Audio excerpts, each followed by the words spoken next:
Assalamualaikum warahmatullahi wabarakatuh.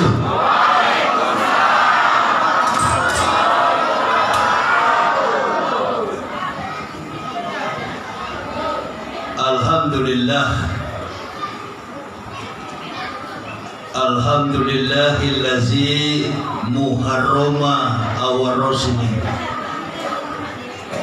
wajallaha syahran mubarakan liqaumil mu'minin. Asyhadu an la ilaha illallahul malikul haqqul mubin wa asyhadu anna sayyidana Muhammadan abduhu wa rasuluh usadiqul wadil amil tibil qulubi wa da'waiha wa afiyatil abdani wa sifaiha wa nuril absari wa ijaiha ala alihi wa ashabihi wa mawalah amma ba'd. Ya ibadallah, ittaqullah haqqa tuqatih wa la tamutunna illa wa antum muslimun. Ibu bapak, saudara-saudaraku rahimakumullah, bersyukur kita kehadirat Allah Subhanahu wa taala.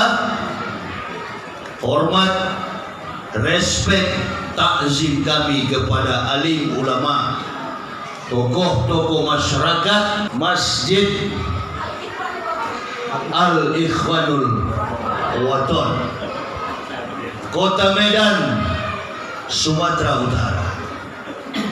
Panitia penyelenggara tabligh akbar dalam momentum peringatan Muharram Tahun Baru Islam 1446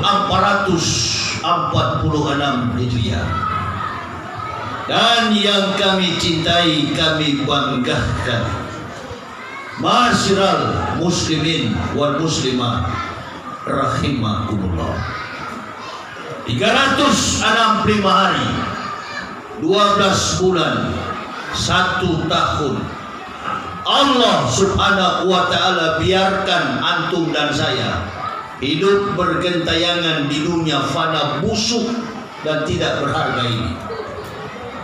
Antum sehat, antum bernapas, antum dilimpahkan nikmat oleh Allah. Bahkan di antara kita ini ada yang diangkat derajatnya oleh Allah, diberikan pangkat, kedudukan, jabatan, kehormatan dalam kompleksitas kehidupan bermasyarakat, berbangsa, dan bernegara. Adakah 365 hari 1 tahun ini kita lihat ke belakang, come back to history, apa peristiwa yang menyenangkan, yang membuat Allah itu senang atas perbuatan kita? Maka Muharram ini disebut dengan tahun hijrah. Berangkat dari kegelapan, berangkat dari hal yang tidak benar menuju kepada hal yang benar, atau berangkat dari satu kebenaran menuju pada kebenaran lainnya. Itu yang dilakukan Nabi tercinta Rasulullah Muhammad. Allahumma salli wa sallim wa barik alaihi. Beliau dikejar-kejar oleh kafir Quraisy. Orang kafir tidak suka. Dari Makkah hijrah ke Madinah. Orang yang mendapat kebenaran tidak disukai oleh setan, iblis, dan orang-orang kafir. Itulah perjalanan Rasulullah keluar dari Mekah menuju ke Madinah. Satu gambaran filosofis dalam kehidupan kita umat manusia. Ketika mendapat kebenaran, tak boleh diam di satu tempat. Kalau kebenaran itu dihadang oleh orang-orang munafik dan orang-orang kafir, kita harus hijrah. Ada kawan saya, dia merasa diri aman, Padahal Nabi sudah mengatakan, kalau di satu tempat imanmu terancam, hijrah. Saya, istri dan anak-anak hijrah ke Pulau Jawa. Dulu menyampaikan sesuatu yang memaksa orang untuk ke neraka, sekarang memaksa orang untuk ke surga. Amin ya Allah ya Rabbal. Oh, setan tidak suka sama saya. Yes. Makanya dalam kondisi begini, ibu bapak pikir saya sehat. Allahu Akbar. Saya dalam posisi keadaan berobat, sakit saya. Ini dalam kondisi sakit, bagaimana kalau tidak sakit, pecah ini begini. Jangan pernah menunjukkan kelemahan di hadapan lawan. Salah satu sikap seorang mujahid adalah berteriak tentang kebenaran sekalipun dalam kondisi fisik yang lemah. Karena tubuh yang busuk ketika masuk ke dalam tanah, dalam hitungan 3 kali 24 jam dia sudah diserang, dimakan oleh belatung. Tidak ada harganya lagi. Yang tersisa iman dan amal soleh. Dibacakan di sana apa yang menjadi iman dan amal soleh kita, yang kita lakukan di dunia, Allah catat. Bukan hanya kepada orang mukmin, orang kafir pun tercatat amalnya. Iqra kitabaka binafsikal yauma alaika hasiban. Bacalah kitabmu, cukup dirimu sendiri yang menjadi penghisap atas perbuatan. Jadi apa yang kita lakukan di dunia ini, Allah catat. Baik dia orang Islam maupun dia orang kafir, dia beriman kepada Allah, dia tidak beriman kepada Allah, setiap saat dicatat amal perbuatan kita. Jadi jangan orang kafir berpikir amal ibadahnya, semua perilaku hidupnya aman. Tidak. Iqra kitabaka binafsikal yauma alaika hasiban. Bacalah kitabmu, cukup dirimu sendiri yang menjadi penghisap atas perbuatan. Nah, di bulan Muharram inilah kita mulai menapak tilas kehidupan baru. Tinggalkan kehidupan lama. La yaghurunaka taqallubul lazina kafaru fil bilad mata'un qalil summa mawahum jahannam wa bi'sal mihad. Apa artinya? Jangan kamu mengikuti gaya hidup. La yaghurunaka taqallubul lazina kafaru gaya hidup, lifestyle orang-orang kafir yang ada di sekitarmu. Karena kehidupan umat Islam Indonesia ini sudah banyak meniru gaya hidup orang kafir. Nenek-nenek pun innalillahi. Allahu Akbar. Tadi saya baru lewat di pasar sini tadi, becek sekali. Bini saya bawa mobil, pakai jilbab tuh nenek. Pakai jilbabnya setengah, lehernya kelihatan, keluar rambutnya warna merah, sudah keriput, sudah ompong. Allahu Akbar. Orang apa itu Pak? Ya orang Islam lah, pakai jilbab separuh. Ini dia. Kalau penampilan sudah begini, innalillahi. Jangan harap dekat dengan masjid. Pakai jeans, kaos pendek terangkat, sudah keriput dari belakang sini kelihatan. Waduh, untung saya di atas mobil. Kalau saya di luar mobil,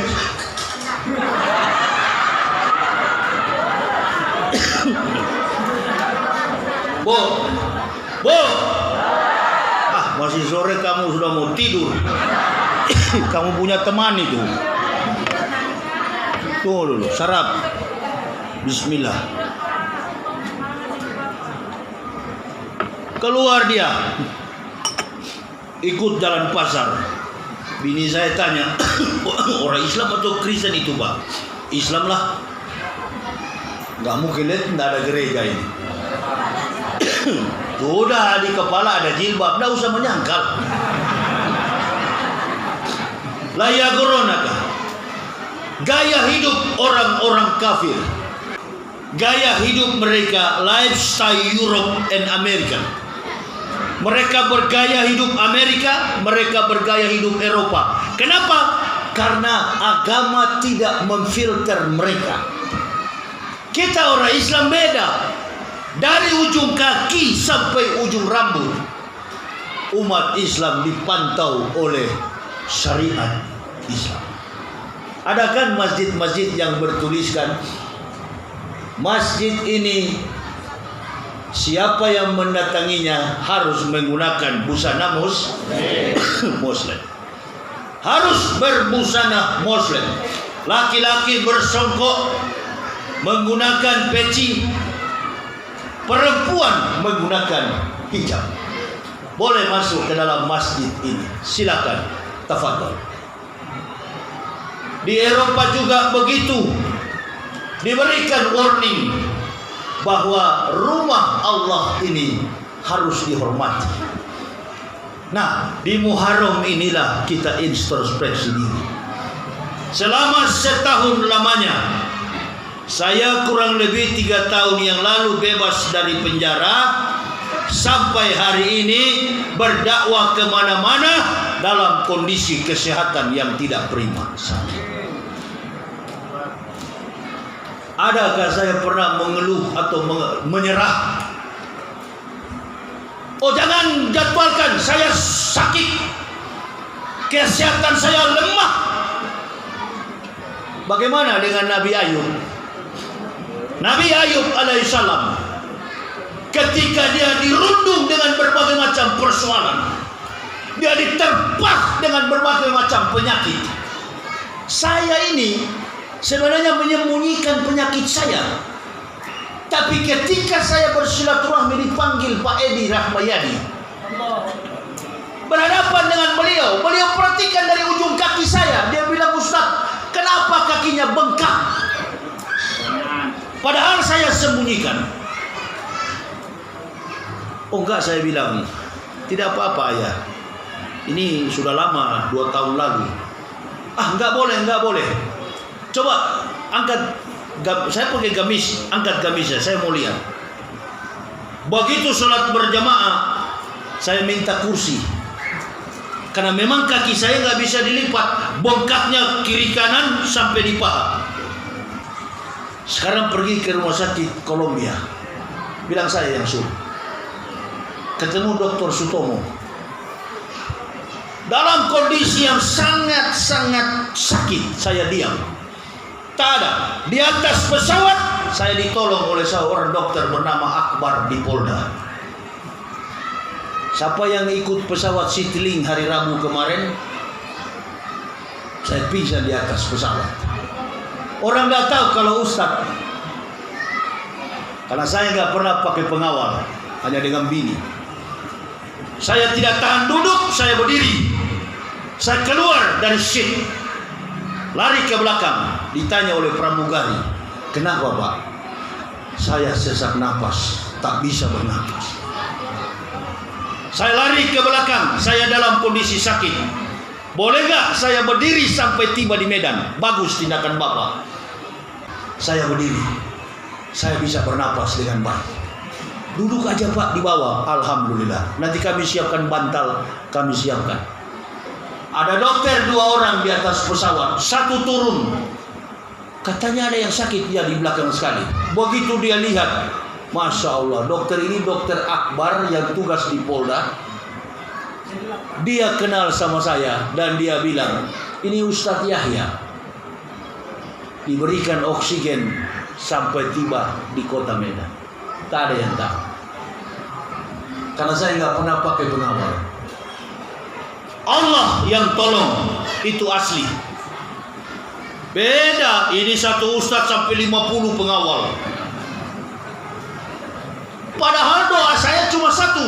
Begitu sakit ini nggak pernah sembuh, saya cuma minta kepada Allah, kenapa saya lama sekali Engkau cabut nyawaku? Bukan meraju ya, bukan kecewa, tapi kan Allah yang maha mencabut nyawa dan mengembalikan. Saya minta kepada Allah, tak usah lagi saya menderita begini, kembali saja ke rahmat-Mu. 10 April 2024, usai saya khutbah Idul Fitri, bertarung dalam kematian, saya tumbang. Tidak sadarkan diri, dalam keadaan tidak sadar. Jamaah sudah menangis, wajah saya sudah pucat pasi. Orang menganggap saya sudah pulang. Allah kembalikan lagi nyawa saya. Padahal kalau mati pada waktu itu husnul. Allahu Akbar. Allah kembalikan. Pertanyaan selanjutnya, kenapa belum dicabut oleh Allah? Karena banyaknya pendakwa pengecut, penjilat. Banyaknya penjilat, pemakan kotoran kafir dan munafik. Amin ya Rabbal. Gak usah dulu dipanggil ini masih diperlukan walaupun sudah mau mati dia. Yang kami perlu suaranya, kekuatannya,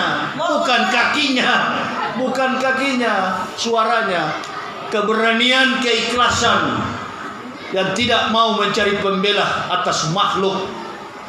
Pembela hanyalah Allah. Banyak pendakwa, banyak sekali, pencari muka banyak. Siapa yang jago menjilat, insya Allah kaya. Coba hitung pejuang-pejuang kita, mana lagi yang tersisa? Siapa lagi yang tersisa? Hanya Allah yang Maha tahu. Masya Allah, Allah bawa saya tidak tahu kalau rumah sakit yang dibawa ini rumah sakit orang-orang kaya. Kolombia. Tengok kemarin mata sipit, tengok ke sana mata sipit, mata besar jarang saya tengok. Langsung ketemu profesornya, disuntik kaki awak, kering sudah nih.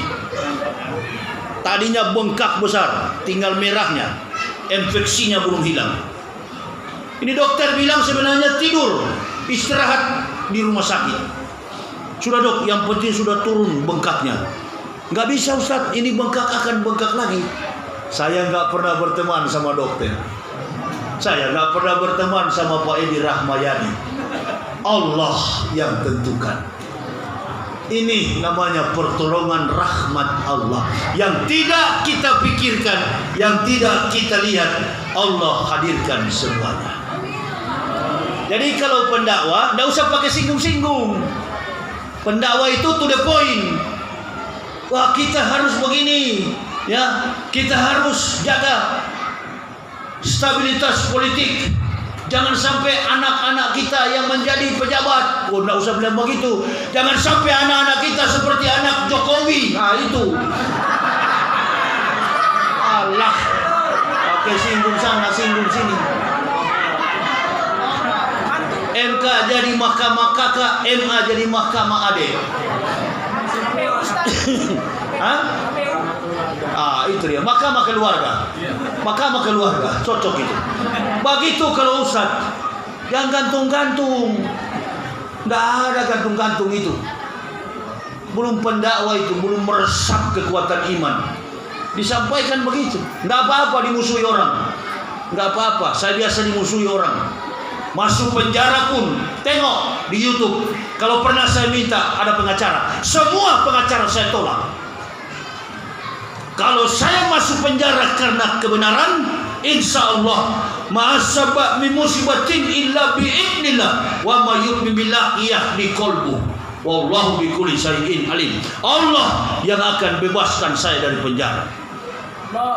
Yang lain dihukum bertahun-tahun, saya cuma 5 bulan, ketok palu, bebas. Nggak ada pertolongan kecuali dari Allah. Itu dia petunjuk. Jadi saya pikir begitu hidup. Nggak usah terlalu bergantung. Di euforia orang banyak senang karena berdakwah tentang kebenaran. Enggak. Kalau belum to the point pada akarnya, mengapa maksiat merajalela? Mengapa kejahatan merajalela? Wa kadzalika ja'alna fi kulli qaryatin aqbira mujrimiha liyamkuru fiha. Diutus, kata Allah, kami utus di antara mereka para penjahat-penjahat, pembohong untuk membohongi negeri itu. Siapa mereka? Mujrimiha liyamkuru fiha, para penipu-penipu. Ini yang terjadi sekarang. Baru kita mau berdiam. Ustaz, apa ente? Ustaz mau berdiam? Nggak bisa. Kita berdoa, kata Pak Amin Rais. Amin Rais sudah mengatakan, Mas Jokowi, tinggal 4 bulan lagi siap-siap you dan keluarga menanggung segala akibat. Bermain air basah, bermain api letup. Bermain api letup. Tunggu saja tanggal mainnya nanti. Sekarang kau beryuforia, kau bersenang, bergembira. Hati-hati, hukuman Allah tak seperti membalik telapak tangan. Kita berdoa. 10 tahun lamanya bangsa ini tak ada bekas keberkahan. Yang ada hanyalah pertikaian, perkelahian antara sesama masyarakat, diadu domba. Ulama dan para habaib diadu. Saya pakai istilah, there is a big picture on the back. Ada gambar besar di sana untuk menghancurkan Islam. Bikin kacau orang berislam. Betul apa betul? Saya sendiri, mazhab saya mazhab kafir. Nasab saya nasab kafir. Dari agama kafir, dari keturunan kafir. Bangga awak. Awak bangga. Begitu masuk Islam, Allah tempatkan awak di tempat yang maha terhormat. Langsung jadi pendakwah. Langsung jadi pendakwah. Berarti Allah pilih saya untuk masuk Islam. Sini kamu Yahya, kamu masuk Islam, kamu tegakkan agama ini. Makanya berapa kali saya minta cepat mati, lama sekali mau mati. Begitu. Ya, panjang umur, Masya Allah. Berdakwah seperti begini, semakin ditambahkan usia. Malaikat catat di atas. Kitab Yalqaul Mansyur, dicatat dalam buku kehidupan. Kitab Yalqaul Mansyur. Hari apa ini? Hari Selasa. Yahya Waloni berada di Masjid Ikhwanul Waton. Nilai dakwah yang disampaikan 9. Tadi malam 9,5. 9 terus nilainya. Kenapa? Karena mampu mempersatukan umat Nabi SAW. Yuk, pakai kunut silakan. Antum pakai sholawat silakan. Tadi sambutan-sambutan saya dengar. Sambutan dari panitia masjid, sambutan dari pemerintah, sambutan dari PKS, Partai Keadilan Sejahtera. Nah ini merupakan rival terus Jokowi sepanjang perjalanan pemerintahan. Ini PKS. Ya, ini PKS selalu bersama-sama dengan rakyat. Karena PKS ini konsisten hidup dengan rakyat. Tunggu saya buang ingus dulu.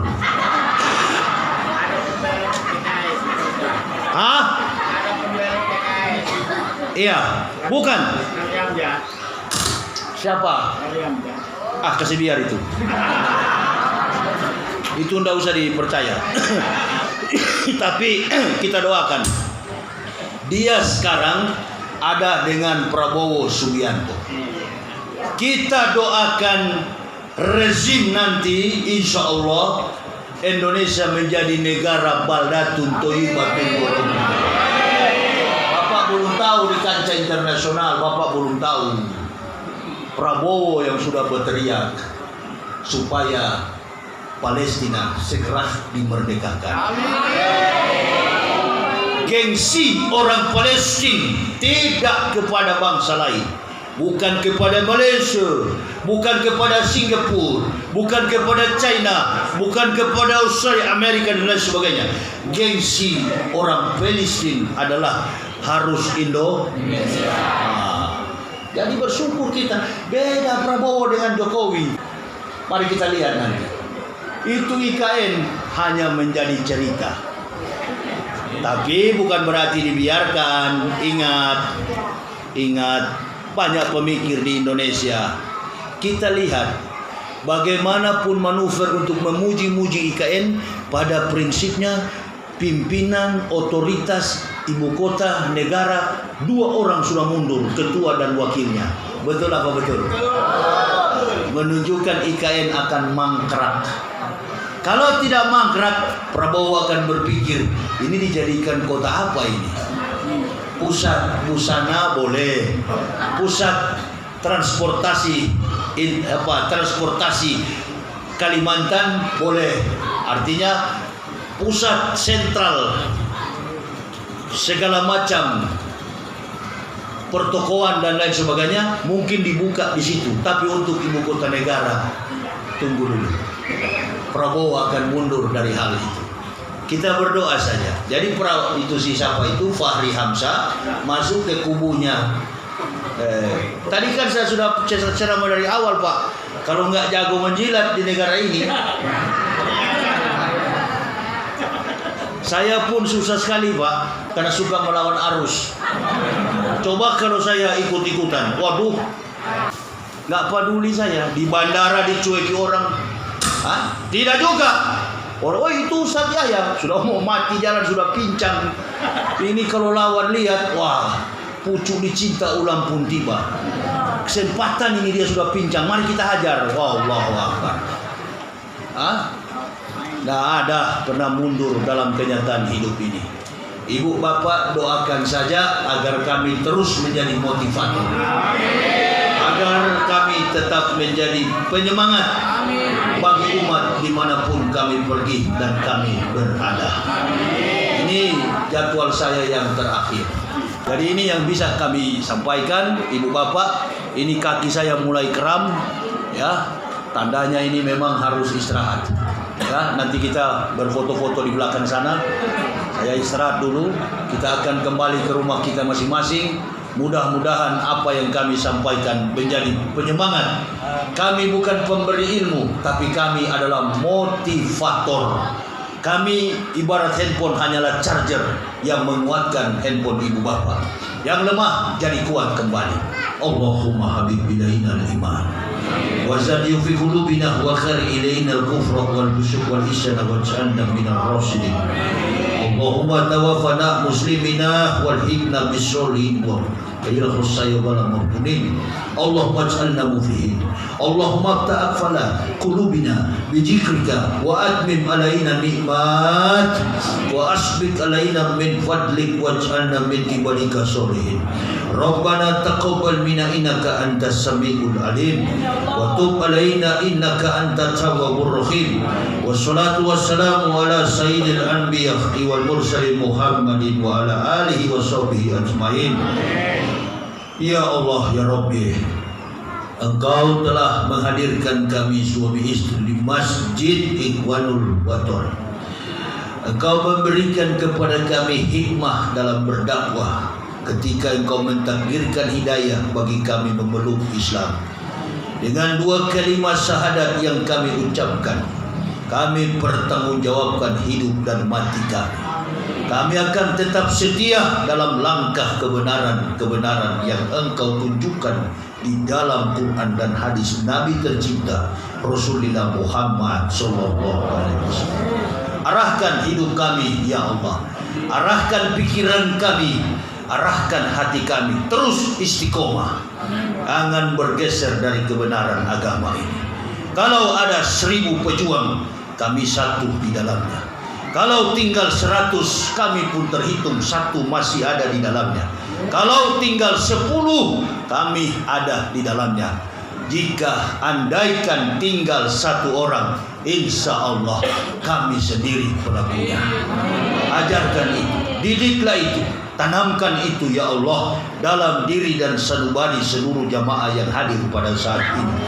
Ustadz muda yang ada saat ini ya Allah, Engkau tanamkan keberanian ini, Engkau tanamkan keilmuan ini, agar mereka berdiri dalam kekuatan hikmah dan pengetahuan firman Quran dan hadis Nabi Sallallahu Alaihi Wasallam, dan tidak tergoyahkan dengan berbagai macam tawaran duniawi. Hubud dunia rosukuli hotiat, karena cinta kepada dunia adalah akar dari segala jenis kejahatan. Kami akan pulang, kami akan kembali ke rumah kami masing-masing ya Allah. Dari pengurus masjid, badan kemakmuran masjid, Ikhwanul Waton ini Engkau berikan berkah dan hidayahmu, inayahmu ya Allah. Lampangkan berkah bagi mereka dalam cita-cita kehidupan mereka pribadi, rumah tangga, bermasyarakat, berbangsa dan bernegara. Bentangkan kesuksesan dan keberhasilan bagi masjid ini. Seluruh jamaah juga Engkau bentangkan keberhasilan dan berkah-Mu ya Allah. Bahkan negara kami, Negara Kesatuan Republik Indonesia, usai nanti Joko Widodo akan mengakhiri pemerintahannya, diawali dengan pemerintahan yang baru, Presiden yang ke-8 Prabowo Subianto. Jadikan Indonesia ini menjadi bangsa yang baldatun toibatun warabbun ghafur. Jangan sampai pemerintahan ini seperti pemerintahan yang kemarin-kemarin ya Allah, tidak memberikan bekas, tetapi hanya memberikan persoalan hingga hari ini. Kami berdoa bagi Prabowo Subianto dan kabinet yang akan dia pimpin. Dan kami berdoa terutama para ulama, jangan sampai diadu domba ya Allah. Kabinet yang akan dipimpin oleh Prabowo ini, kabinet yang membawa kesejahteraan, kemakmuran, kesenangan, kebahagiaan bagi seluruh elemen masyarakat Indonesia. Kami akan pulang ke rumah kami masing-masing ya Allah. Allahumma firlil mu'minin wal mu'minat wal muslimina wal muslimat al ahya'i minhum wal amwat innaka sami'un qaribun mujibud da'wat. Rabbana la tuzigh qulubana ba'da idh hadaytana wa hab lana min ladunka rahmah innaka antal wahhab. Rabbana atina fid dunya hasanah wa fil akhirati hasanah wa qina azabannar. Subhana rabbika rabbil izzati amma yasifun wa salamun alal mursalin walhamdulillahi rabbil alamin. Terima kasih Ibu Bapak atas segala perhatiannya. Mohon maaf atas segala kekurangan kami. Usikum wa nafsi bitaqwallah. La ilaha illa huwa 'alallahi falyatawakkalul mu'minun. Assalamualaikum warahmatullahi wabarakatuh.